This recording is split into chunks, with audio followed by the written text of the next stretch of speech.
भगवान विष्णु जी के 5 मंत्र जीवन में एक बार सुनकर छोड़ दें, आपका दुश्मन रोटी के लिए तरस जाएगा। क्योंकि आपका शत्रु जिस प्रकार आपके रोटी पर अपना अधिकार जमाकर आपको भूखा रखने के लिए तरह तरह के पैंतरे आजमाते रहता है, यानी आपके संपत्तियों को हड़प लेना चाहता है, आपको दुखी देखना पसंद करता है, ऐसे दुष्ट विचार रखने वालों से सतर्क रहते हुए, धैर्य के साथ सही कर्म करते हुए भगवान विष्णु के पूजा आराधना सच्ची श्रद्धा भाव से करें, या जब भी मौका मिले इस मंत्र उच्चारण को पूरा अंत तक श्रवण करें। आपका पापी दुष्ट दुश्मन जिस दिन भगवान विष्णु के लपेटे में आ गया, उस दिन से आपका शत्रु रोटी के लिए तरस जाएगा। भक्तों, बता दें कि सनातन धर्म शास्त्रों के अनुसार भगवान विष्णु की आराधना बहुत महत्वपूर्ण मानी गई है। श्री हरि विष्णु का स्वरूप शांत और आनंदमयी है। वे जगत का पालन करने वाले देवता हैं। नियमित रूप से भगवान विष्णु का स्मरण करने से जीवन के समस्त संकटों का नाश होता है तथा धन वैभव की प्राप्ति होती है। और जो भी दुष्ट व्यक्ति भगवान विष्णु जी के भक्तों को प्रताड़ित करने का जघन्य अपराध करता है, उसे अतिशीघ्र भगवान विष्णु जी का कोप भाजन बनना पड़ता है। भक्तों, प्रतिदिन भगवान विष्णु जी के मंत्र का जाप करना विशेष फलदायी साबित होता है।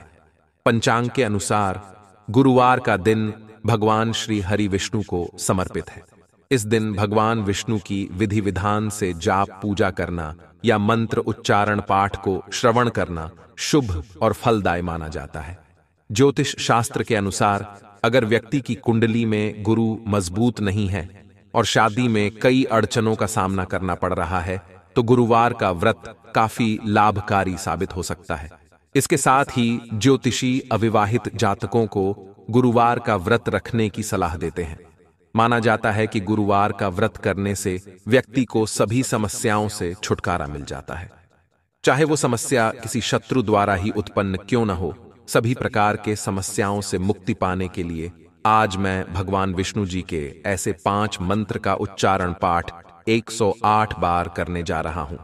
अगर आप अपने जीवन में सभी प्रकार के समस्याओं से मुक्त रहना और धन ऐश्वर्य से परिपूर्ण रहना चाहते हैं, तो मंत्र उच्चारण पाठ को संख्या के अनुसार अंत तक, यानी पूरा 108 बार सुनते समय सभी बाधाओं से मुक्ति और सभी मनोकामनाओं की पूर्ति करने की विनती। भगवान विष्णु जी से करते हुए मंत्र उच्चारण पाठ को पूरा 108 बार जरूर सुने, क्योंकि ये मंत्र बहुत ही लाभकारी और शक्तिशाली है। भक्तों, आपके सभी मनोकामनाओं की पूर्ति अभी से होना प्रारंभ हो जाएगी। ॐ अन् वासुदेवाय नमः। ॐ आन् संकर्षणाय नमः। ॐ अन् प्रद्युम्नाय नमः। ॐ अह अनिरुद्धाय नमः। ॐ नारायणाय नमः। ॐ अन् वासुदेवाय नमः। ॐ आन् संकर्षणाय नमः। ॐ अन् प्रद्युम्नाय नमः। ॐ अह अनिरुद्धाय नमः। ॐ नारायणाय नमः।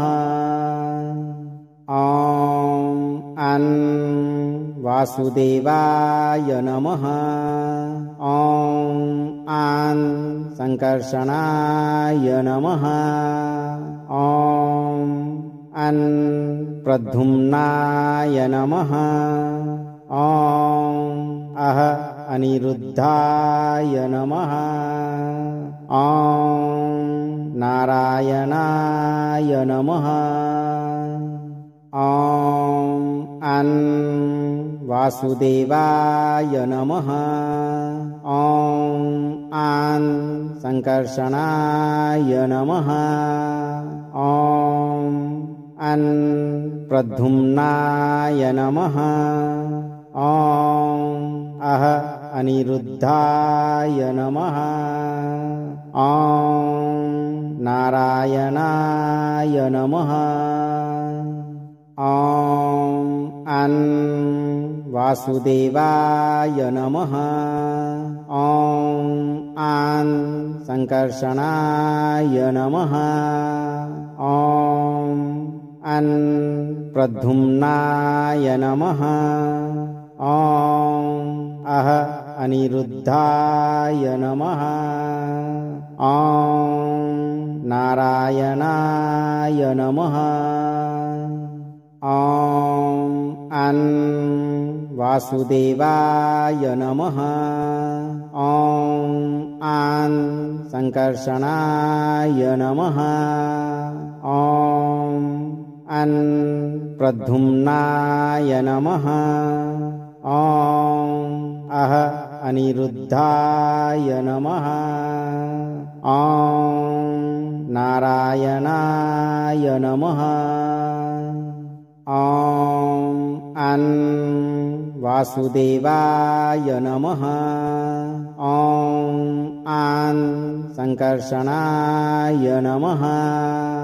ॐ प्रद्युम्नाय नमः।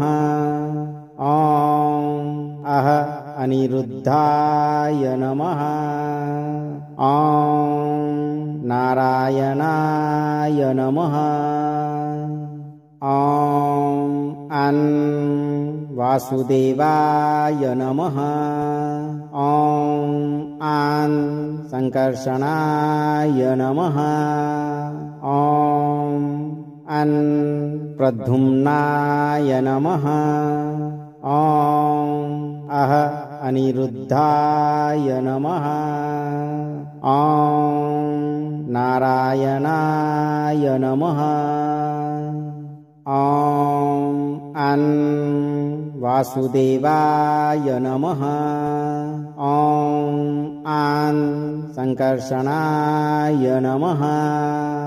ॐ प्रद्युम्नाय नमः। ॐ अनिरुद्धाय नमः।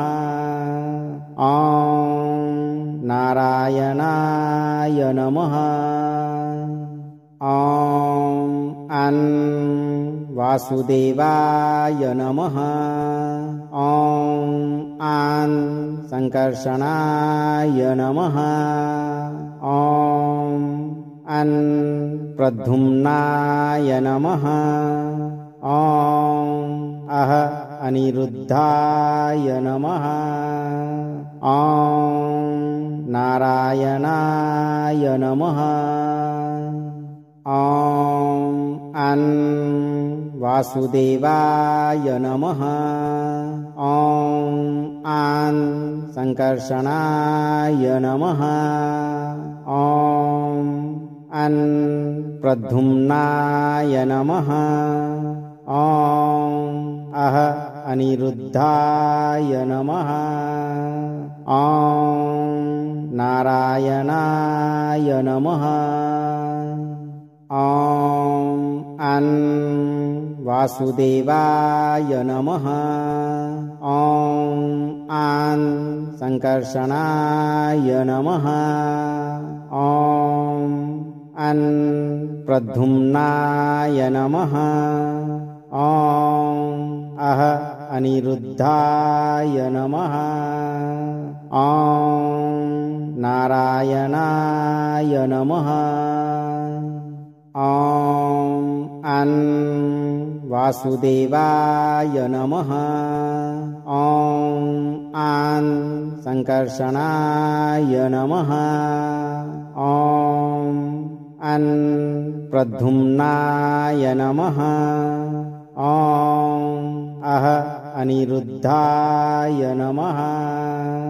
ॐ नारायणाय नमः। ॐ वासुदेवाय नमः। ॐ संकर्षणाय नमः। ॐ प्रद्युम्नाय नमः। ॐ अनिरुद्धाय नमः। ॐ नारायणाय नमः। ॐ अन् वासुदेवाय नमः। ॐ आन् संकर्षणाय नमः। ॐ अन् प्रद्युम्नाय नमः। ॐ अः अनिरुद्धाय नमः। ॐ नारायणाय नमः। ॐ अन् वासुदेवाय नमः। ॐ आन् संकर्षणाय नमः। ॐ अन् प्रद्युम्नाय नमः। ॐ अः अनिरुद्धाय नमः। ॐ नारायणाय नमः। ॐ अन् वासुदेवाय नमः। ॐ आन् संकर्षणाय नमः। ॐ अन् प्रद्युम्नाय नमः। ॐ अः अनिरुद्धाय नमः। ॐ नारायणाय नमः। ॐ अन् वासुदेवाय नमः। ॐ आन् संकर्षणाय नमः। ॐ अन् प्रद्युम्नाय नमः। ॐ अः अनिरुद्धाय नमः। ॐ नारायणाय नमः। ॐ अन् वासुदेवाय नमः। ॐ आन् संकर्षणाय नमः। ॐ अन् प्रद्युम्नाय नमः। ॐ अः अनिरुद्धाय नमः। ॐ नारायणाय नमः। ॐ अन् वासुदेवाय नमः।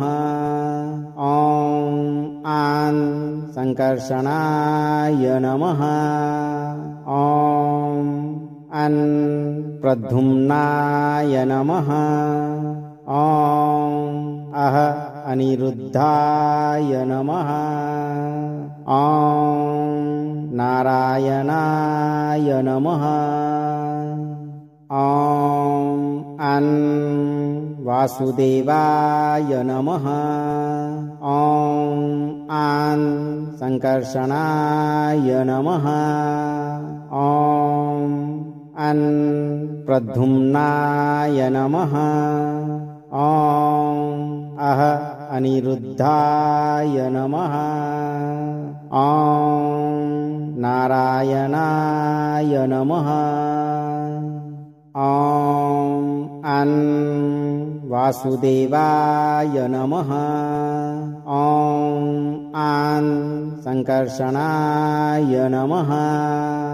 ॐ अन् प्रद्युम्नाय नमः। ॐ अः अनिरुद्धाय नमः।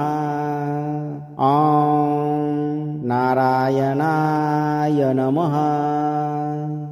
ॐ अन् वासुदेवाय नमः। ॐ आन् संकर्षणाय नमः। ॐ अन् प्रद्युम्नाय नमः। ॐ अः अनिरुद्धाय नमः। ॐ नारायणाय नमः। ॐ अन् वासुदेवाय नमः। ॐ आन् संकर्षणाय नमः। ॐ अन् प्रद्युम्नाय नमः। ॐ अः अनिरुद्धाय नमः। ॐ नारायणाय नमः। ॐ अन् वासुदेवाय नमः। ॐ आन् संकर्षणाय नमः। ॐ अन् प्रद्युम्नाय नमः। ॐ अह अनिरुद्धाय नमः। ॐ नारायणाय नमः। ॐ अन् वासुदेवाय नमः। ॐ आन् संकर्षणाय नमः। ॐ अन् प्रद्युम्नाय नमः। ॐ अह अनिरुद्धाय नमः। ॐ नारायणाय नमः। ॐ अन् वासुदेवाय नमः। ॐ आन् संकर्षणाय नमः। ॐ अन् प्रद्युम्नाय नमः। ॐ अह अनिरुद्धाय नमः। ॐ नारायणाय नमः। ॐ अन् वासुदेवाय नमः। ॐ आन् संकर्षणाय नमः। ॐ अन् प्रद्युम्नाय नमः। ॐ अह अनिरुद्धाय नमः। ॐ नारायणाय नमः। ॐ अन् वासुदेवाय नमः। ॐ आन् संकर्षणाय नमः। ॐ अन् प्रद्युम्नाय नमः। ॐ अह अनिरुद्धाय नमः। ॐ नारायणाय नमः। ॐ अन् वासुदेवाय नमः। ॐ आन् संकर्षणाय नमः। ॐ अन् प्रद्युम्नाय नमः। ॐ अह अनिरुद्धाय नमः। ॐ नारायणाय नमः। ॐ अन् वासुदेवाय नमः। ॐ आन् संकर्षणाय नमः। ॐ अन् प्रद्युम्नाय नमः। ॐ अह अनिरुद्धाय नमः। ॐ नारायणाय नमः। ॐ अन् वासुदेवाय नमः।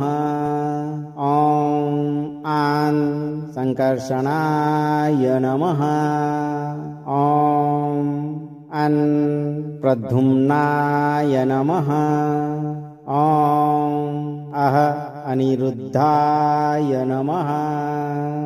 ॐ नारायणाय नमः। ॐ अन् वासुदेवाय नमः।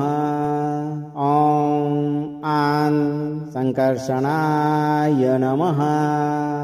ॐ अन् प्रद्युम्नाय नमः। ॐ अह अनिरुद्धाय नमः। ॐ नारायणाय नमः। ॐ अन् वासुदेवाय नमः। ॐ आन् संकर्षणाय नमः। ॐ अन् प्रद्युम्नाय नमः। ॐ अह अनिरुद्धाय नमः। ॐ नारायणाय नमः। ॐ अन् वासुदेवाय नमः। ॐ आन् संकर्षणाय नमः। ॐ अन् प्रद्युम्नाय नमः। ॐ अः अनिरुद्धाय नमः। ॐ नारायणाय नमः। ॐ अन् वासुदेवाय नमः। ॐ आन् संकर्षणाय नमः। ॐ अन् प्रद्युम्नाय नमः। ॐ अः अनिरुद्धाय नमः। ॐ नारायणाय नमः। ॐ अन् वासुदेवाय नमः। ॐ आन् संकर्षणाय नमः। ॐ अन् प्रद्युम्नाय नमः। ॐ अः अनिरुद्धाय नमः। ॐ नारायणाय नमः। ॐ अन् वासुदेवाय नमः। ॐ आन् संकर्षणाय नमः। ॐ अन् प्रद्युम्नाय नमः। ॐ अः अनिरुद्धाय नमः। ॐ नारायणाय नमः। ॐ अन् वासुदेवाय नमः। ॐ आन् संकर्षणाय नमः। ॐ अन् प्रद्युम्नाय नमः। ॐ अः अनिरुद्धाय नमः। ॐ नारायणाय नमः। ॐ अन् वासुदेवाय नमः। ॐ आन् संकर्षणाय नमः। ॐ अन् प्रद्युम्नाय नमः। ॐ अः अनिरुद्धाय नमः।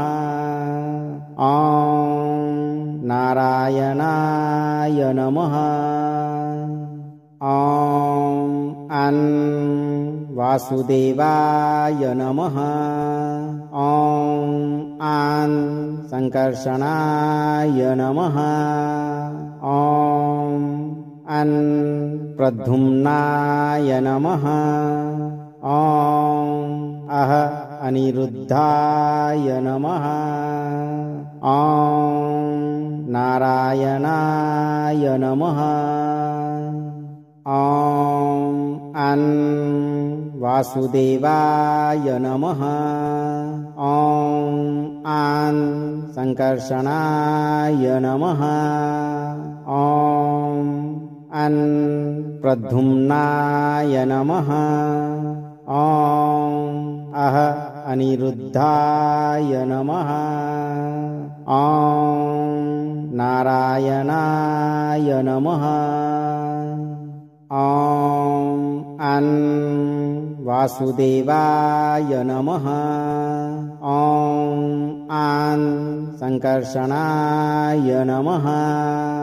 ॐ अन् प्रद्युम्नाय नमः। ॐ अः अनिरुद्धाय नमः। ॐ नारायणाय नमः। ॐ अन् वासुदेवाय नमः। ॐ आन् संकर्षणाय नमः। ॐ अन् प्रद्युम्नाय नमः। ॐ अः अनिरुद्धाय नमः। ॐ नारायणाय नमः। ॐ अन् वासुदेवाय नमः। ॐ आन् संकर्षणाय नमः। ॐ अन् प्रद्युम्नाय नमः। ॐ अह अनिरुद्धाय नमः। ॐ नारायणाय नमः।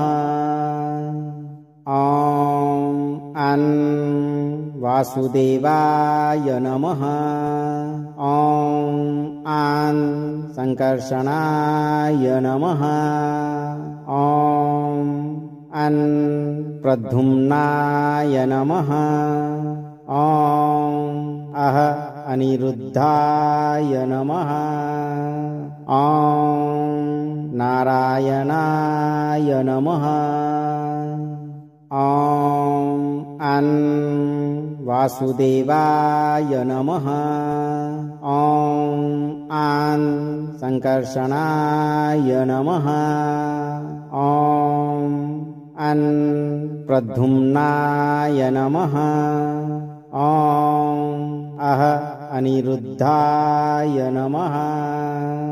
ॐ नारायणाय नमः। ॐ अन् वासुदेवाय नमः।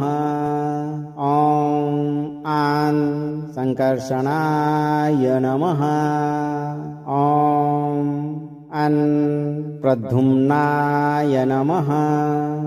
ॐ अह अनिरुद्धाय नमः। ॐ नारायणाय नमः। ॐ अन् वासुदेवाय नमः। ॐ आन् संकर्षणाय नमः। ॐ अन् प्रद्युम्नाय नमः। ॐ अह अनिरुद्धाय नमः। ॐ नारायणाय नमः। ॐ अन् वासुदेवाय नमः। ॐ आन् संकर्षणाय नमः।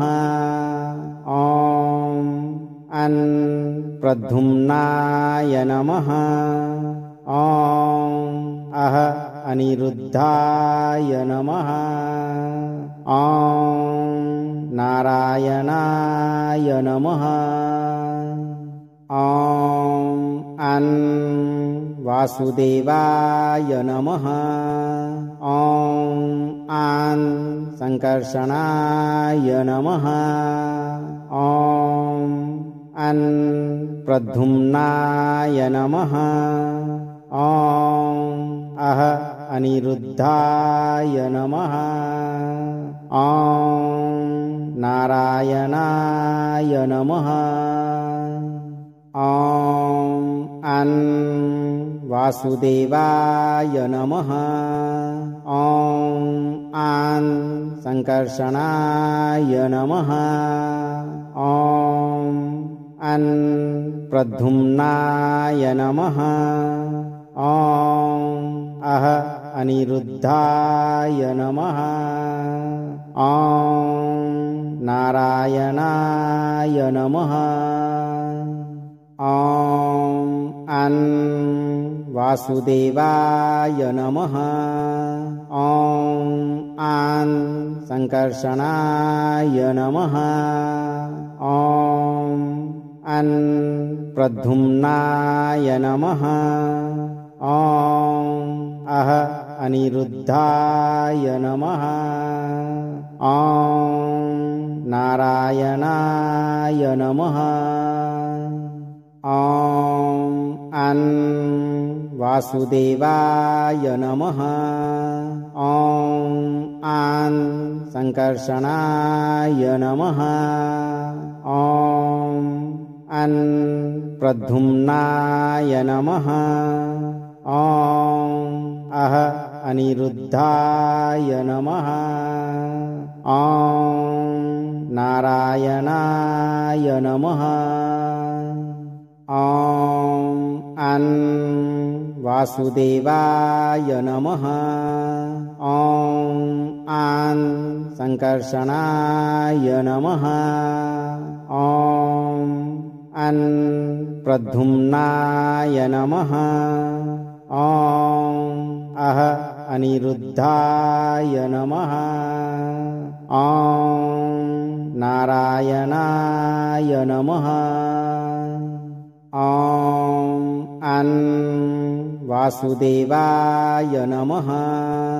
ॐ संकर्षणाय नमः। ॐ प्रद्युम्नाय नमः। ॐ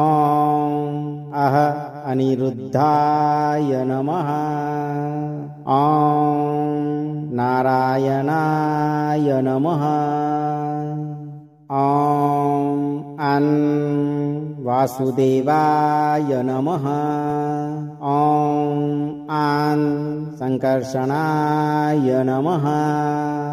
ॐ प्रद्युम्नाय नमः। ॐ अनिरुद्धाय नमः।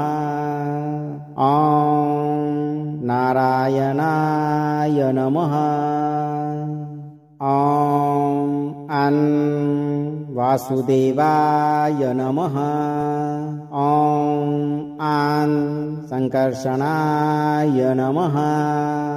ॐ प्रद्युम्नाय नमः। ॐ अनिरुद्धाय नमः। ॐ नारायणाय नमः। ॐ वासुदेवाय नमः। ॐ संकर्षणाय नमः। ॐ प्रद्युम्नाय नमः। ॐ अनिरुद्धाय नमः। ॐ नारायणाय नमः।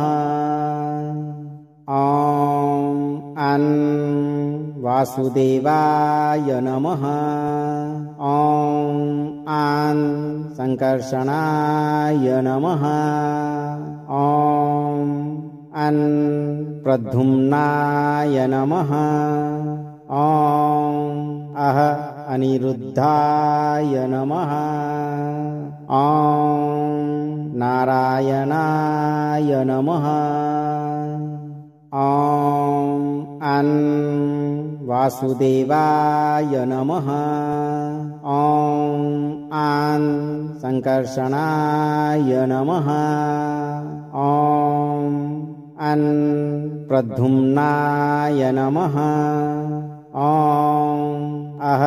अनिरुद्धाय नमः। ॐ नारायणाय नमः। ॐ वासुदेवाय नमः। ॐ संकर्षणाय नमः। ॐ प्रद्युम्नाय नमः। ॐ अनिरुद्धाय नमः। ॐ नारायणाय नमः। ॐ वासुदेवाय नमः। ॐ संकर्षणाय नमः। ॐ प्रद्युम्नाय नमः। ॐ अनिरुद्धाय नमः। ॐ नारायणाय नमः। ॐ वासुदेवाय नमः। ॐ संकर्षणाय नमः। ॐ प्रद्युम्नाय नमः। ॐ अनिरुद्धाय नमः। ॐ नारायणाय नमः।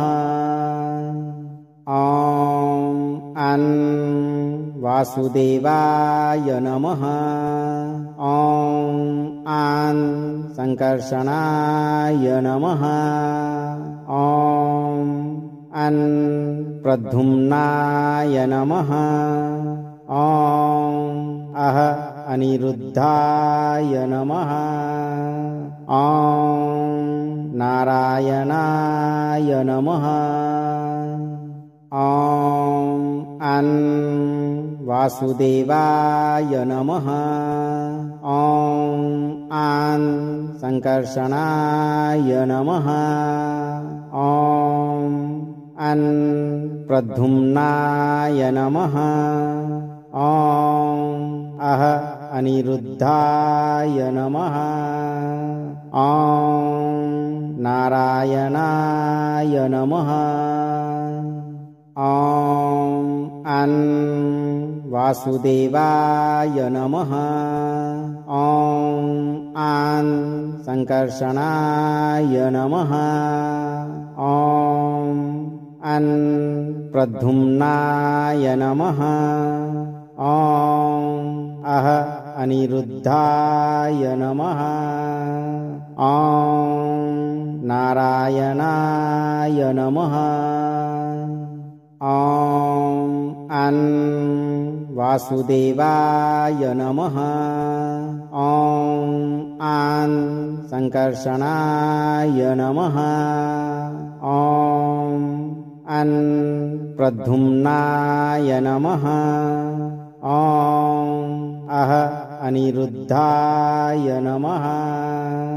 ॐ नारायणाय नमः। ॐ अं वासुदेवाय नमः। ॐ आं संकर्षणाय नमः। ॐ अं प्रद्युम्नाय नमः। ॐ अह अनिरुद्धाय नमः। ॐ नारायणाय नमः। ॐ अं वासुदेवाय नमः।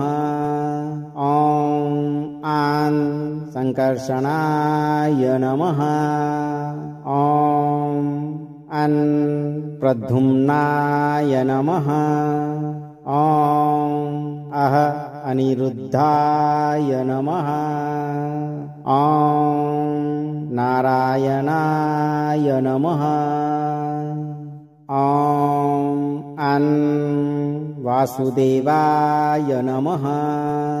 ॐ आं संकर्षणाय नमः।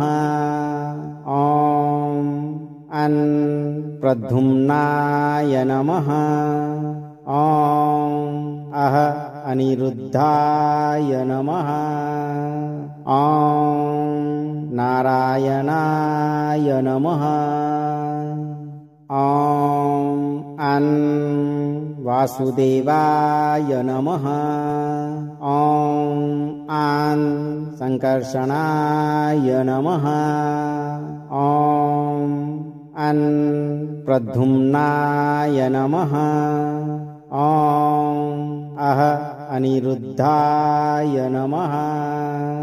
ॐ नारायणाय नमः। ॐ अं वासुदेवाय नमः। ॐ आं संकर्षणाय नमः। ॐ अं प्रद्युम्नाय नमः। ॐ अह अनिरुद्धाय नमः। ॐ नारायणाय नमः।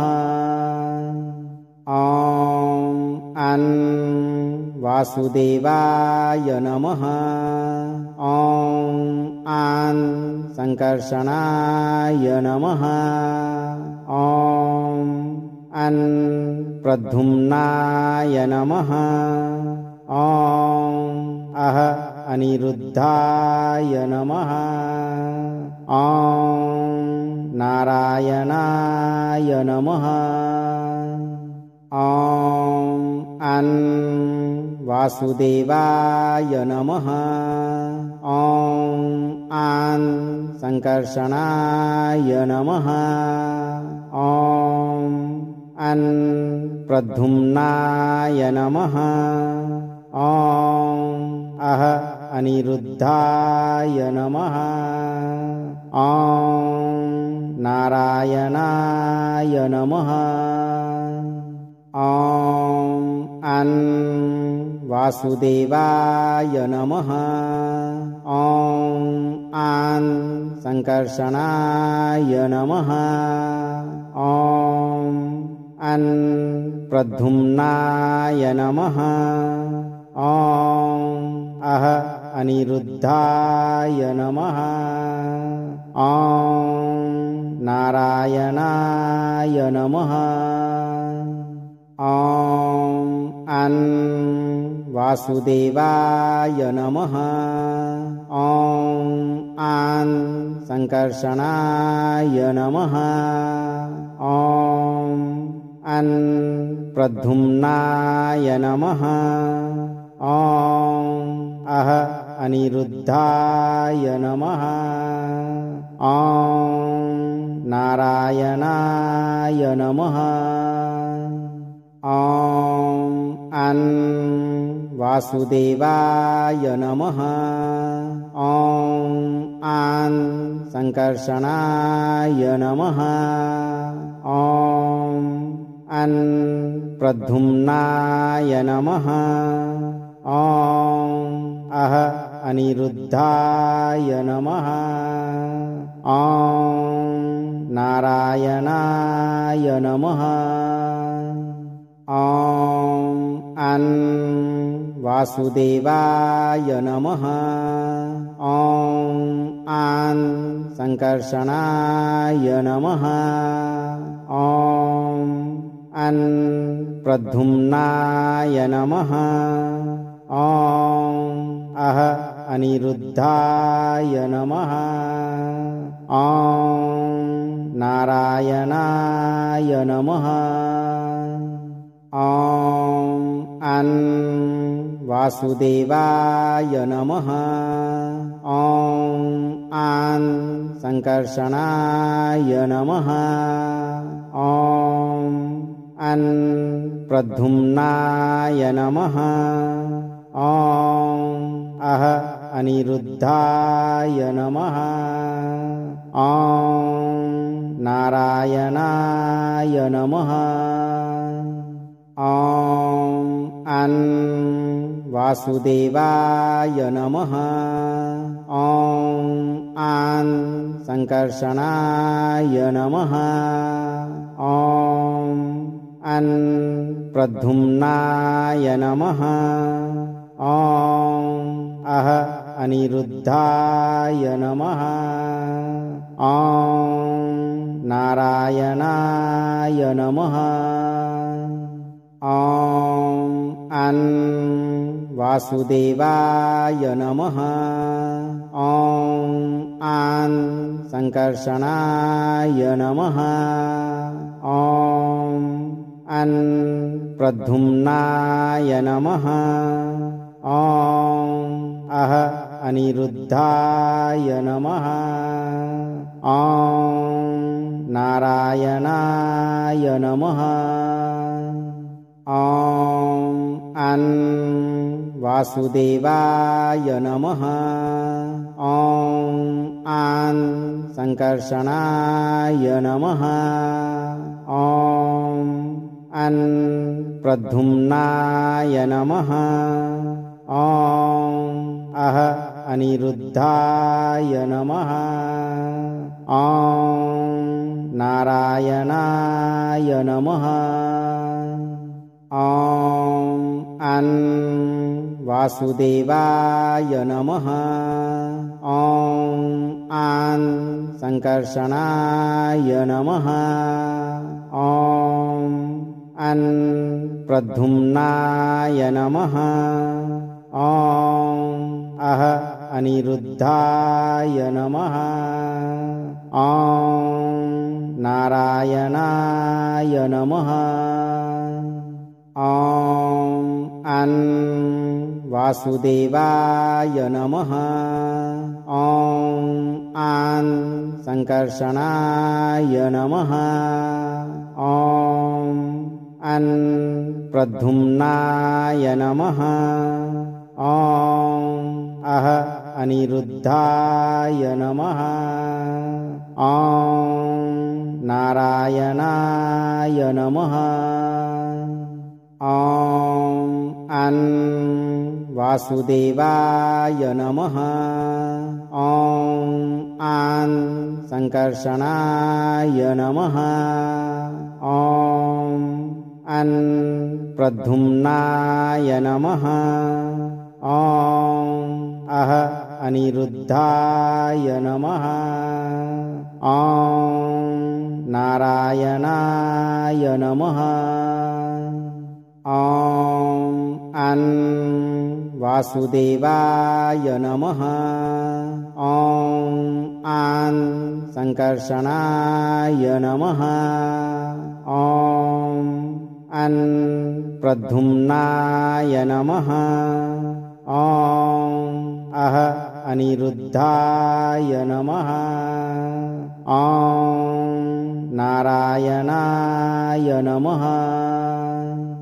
ॐ अं वासुदेवाय नमः।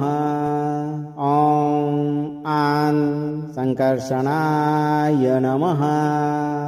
ॐ अं प्रद्युम्नाय नमः। ॐ अः अनिरुद्धाय नमः। ॐ नारायणाय नमः। ॐ अं वासुदेवाय नमः। ॐ आं संकर्षणाय नमः। ॐ अं प्रद्युम्नाय नमः। ॐ अः अनिरुद्धाय नमः। ॐ नारायणाय नमः। ॐ अं वासुदेवाय नमः। ॐ आं संकर्षणाय नमः। ॐ अं प्रद्युम्नाय नमः। ॐ अः अनिरुद्धाय नमः। ॐ नारायणाय नमः। ॐ अं वासुदेवाय नमः। ॐ आं संकर्षणाय नमः। ॐ अं प्रद्युम्नाय नमः। ॐ अः अनिरुद्धाय नमः। ॐ नारायणाय नमः। ॐ अं वासुदेवाय नमः। ॐ आं संकर्षणाय नमः। ॐ अं प्रद्युम्नाय नमः। ॐ अः अनिरुद्धाय नमः। ॐ नारायणाय नमः। ॐ अं वासुदेवाय नमः। ॐ आं संकर्षणाय नमः। ॐ अं प्रद्युम्नाय नमः। ॐ अः अनिरुद्धाय नमः। ॐ नारायणाय नमः। ॐ अं वासुदेवाय नमः। ॐ आं संकर्षणाय नमः। ॐ अं प्रद्युम्नाय नमः। ॐ अः अनिरुद्धाय नमः। ॐ नारायणाय नमः। ॐ अं वासुदेवाय नमः। ॐ आं संकर्षणाय नमः। ॐ अं प्रद्युम्नाय नमः। ॐ अह अनिरुद्धाय नमः। ॐ नारायणाय नमः। ॐ अं वासुदेवाय नमः। ॐ आं संकर्षणाय नमः। ॐ अं प्रद्युम्नाय नमः। ॐ अह अनिरुद्धाय नमः। ॐ नारायणाय नमः। ॐ अं वासुदेवाय नमः। ॐ आं संकर्षणाय नमः। ॐ अं प्रद्युम्नाय नमः। ॐ अह अनिरुद्धाय नमः। ॐ नारायणाय नमः। ॐ अं वासुदेवाय नमः। ॐ आं संकर्षणाय नमः। ॐ अं प्रद्युम्नाय नमः। ॐ अह अनिरुद्धाय नमः। ॐ नारायणाय नमः। ॐ अं वासुदेवाय नमः। ॐ आं संकर्षणाय नमः। ॐ अं प्रद्युम्नाय नमः। ॐ अह अनिरुद्धाय नमः। ॐ नारायणाय नमः। ॐ अं वासुदेवाय नमः। ॐ आं संकर्षणाय नमः। ॐ अं प्रद्युम्नाय नमः। ॐ अह अनिरुद्धाय नमः। ॐ नारायणाय नमः। ॐ अं वासुदेवाय नमः। ॐ आं संकर्षणाय नमः। ॐ अं प्रद्युम्नाय नमः। ॐ अह अनिरुद्धाय नमः। ॐ नारायणाय नमः। ॐ अं वासुदेवाय नमः। ॐ आं संकर्षणाय नमः। ॐ अं प्रद्युम्नाय नमः। ॐ अह अनिरुद्धाय नमः। ॐ नारायणाय नमः। ॐ अं वासुदेवाय नमः। ॐ आं संकर्षणाय नमः। ॐ अं प्रद्युम्नाय नमः। ॐ अह अनिरुद्धाय नमः। ॐ नारायणाय नमः। ॐ अं वासुदेवाय नमः। ॐ आं संकर्षणाय नमः। ॐ अं प्रद्युम्नाय नमः। ॐ अह अनिरुद्धाय नमः। ॐ नारायणाय नमः। ॐ अं वासुदेवाय नमः। ॐ आं संकर्षणाय नमः। ॐ अं प्रद्युम्नाय नमः। ॐ अह अनिरुद्धाय नमः। ॐ नारायणाय नमः। ॐ अं वासुदेवाय नमः। ॐ आं संकर्षणाय नमः। ॐ अं प्रद्युम्नाय नमः। ॐ अह अनिरुद्धाय नमः। ॐ नारायणाय नमः। ॐ अं वासुदेवाय नमः। ॐ आं संकर्षणाय नमः। ॐ अं प्रद्युम्नाय नमः। ॐ अह अनिरुद्धाय नमः।